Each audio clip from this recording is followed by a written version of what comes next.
Hey, Kim. Hi, Colby. Oh, wow, you look cold. Is there snow on the ground? Yeah, we got 5 inches of snow yesterday. Shame you're not here in Australia with me. It's summer here. Seriously? But you guys, you're only 18 hours ahead. Oh, no.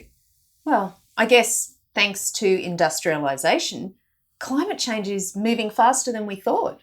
Ah, hemisphere humor. Never gets old. Hi, I'm Kim Lochner. And I'm Colby Burnett. We're introducing Unit 5, Industrialization, 1750 to 1914. Political transformations shook the world in the long 19th century, ushering in new ideas about sovereignty and the rights of citizens. As if that wasn't enough, another dramatic transformation was taking place after 1750, but more gradually. In this unit, we'll look through the production and distribution frame to explore the story of that transformation, the birth of the industrialized world. Political revolutions changed who was allowed to participate in government, but the Industrial Revolution changed everything about how humans lived and worked. It sounds like I'm exaggerating. But really, in terms of production and distribution, the only thing in history as transformative as industrialization was the advent of farming thousands of years earlier. Most people living before industrialization did many things just like their ancestors had. The majority were farmers or herders. What they produced was for themselves and for local consumption, and it was made in the home or in small workshops. Most of the energy to do all this work came from their own muscles, from animals, or in some cases from water or wind. The Industrial Revolution changed all of this, pretty quickly in some places and slowly in others. It began with the discovery of how to use fossil fuels like coal and later oil to power machines to do work. Industrialization allowed humans to produce more goods and to transport them faster than ever before, with factories, steamships, and railroads. Shifts in how the economy distributed wealth within and between different communities were already underway. And these new systems of production sped up those changes. Wealth was now concentrated in the hands of a few business leaders in industrial nations. In those nations, people moved from rural regions to cities in search of factory work as wage labourers. The model of an extended family living in the same large village broke down and was replaced by a nuclear family in a small apartment. While parents worked all day, schools emerged to train children to become workers. In this unit, we focus on the diverse impacts of industrialisation from 1750 to 1914. We investigate, how did industrialisation transform societies around the world? How did it change the way people worked, lived, and learned in the long 19th century? How did people react to these changes? How did all these changes contribute to creating the world we live in today? One way to take on these questions is with data. Of course, we don't have all the numerical data for this era, but we can combine the pieces we do have to get a picture of how things were changing. For example, countries that were industrialised could now make stuff quicker and cheaper than countries that weren't. This meant that they had more goods to export to other countries, and they could sell those goods much cheaper than local merchants and producers could. In this chart, we see how exports from Britain rose dramatically as it industrialised. Before about 1750, exports from all parts of Britain, including the regions of England and Wales, weren't that high. Sure, they were slowly growing, but then in 1750, as Britain industrialised, exports suddenly skyrocketed. We can contrast that with Spain, the Netherlands, and France, which by 1800 hadn't really industrialised. None of these countries saw a big growth in exports like Britain.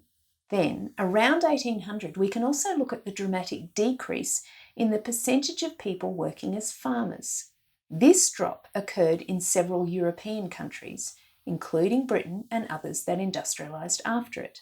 This chart shows how quickly the percentage of people employed as farmers dropped in Britain around 1750, when their industrial revolution began. We can see the same change happening a little later in the Netherlands, Italy, and France as they industrialised.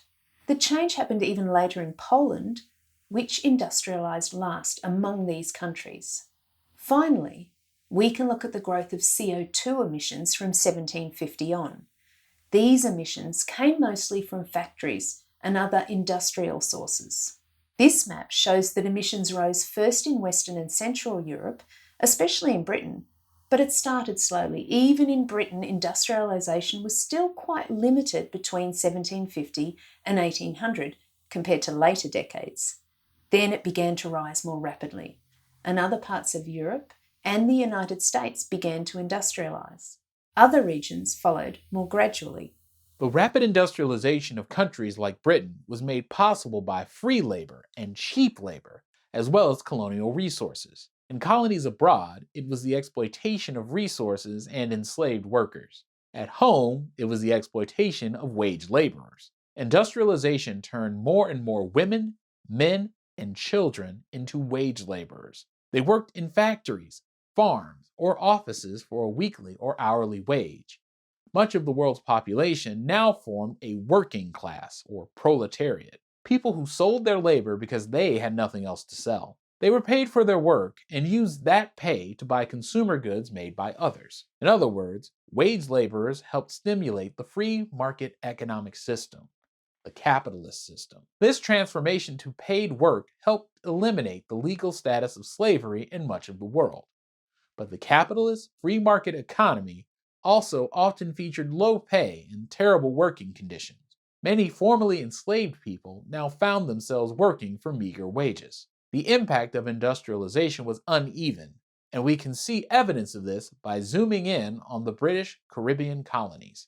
In 1750, this was a society based on the labor of enslaved Africans. A middle class of overseers ran things for a ruling class of plantation owners. The enslaved workers experienced racism, danger, and violence. All the while, they harvested and processed sugar that was in high demand in Europe and around the world. While political rights in Britain gradually expanded in the 19th century, they were almost completely absent from Britain's colonial societies. But pressure for reform grew, both from the enslaved people and from political liberals in Britain. Less than a century later, in 1834, Britain abolished slavery in its colonies. Of course, the plantation owners still needed laborers, but formerly enslaved people wanted to grow food on their own land or start businesses. In response, plantation owners actually imported workers from other regions, especially India. You're early.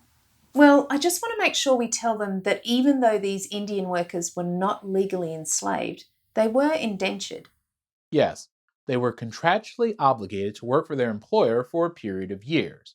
Enslavement and indentured servitude often look pretty similar, though. The workers were treated terribly. They were treated terribly. They were confined to estates, brutally punished for any infraction, and paid pitiful amounts. Sorry, go ahead. This is when you jump in.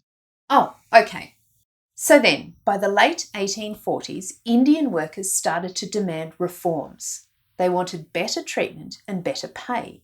Conditions improved only gradually. Plantation owners often tried to pit the formerly enslaved African workers against newly conscripted workers from India by offering one group advantages over the other. Eventually, workers united across the colour line. Slowly, they achieved reforms, but labour in the sugar plantations of the Caribbean remained a difficult and underpaid job well into the 20th century, when machines took over much of the work. The situation in the British Caribbean is one of many examples of the uneven effects of industrialisation across different regions. As you will see in this unit, Egyptian industrialisation took off and then stalled. Japanese industrialisation was slow to start, but it eventually propelled the country to great power status. Some regions, like India, saw a decline in production during the Industrial Revolution. Imperialism, which we discuss in the next unit, played a big role in these regional differences. People living in the same place also experienced the Industrial Revolution differently. The wealthy generally benefited from it. But workers and enslaved people often paid the costs. Many workers lived in crowded conditions and laboured in filthy, dangerous jobs. Women's experiences were different from men's, and the lives of rural people were very different from those living in cities. In each case, reformers rose to challenge the negative impacts of industrialisation. But reform and change only came through prolonged struggles. Those struggles, as much as anything, helped to create the world in which we live. So, modern humans have existed for over 200,000 years. Agricultural societies have been around for more than 12,000, but every aspect of modern life was sprung from a change in production and distribution only 2.5 centuries ago? It's like one of those makeover shows where the ugly duckling becomes a swan. Ah, but in this unit, we'll ask, is a swan better than a duckling? Actually, they're both delicious. What? I'm Good kidding. Lord.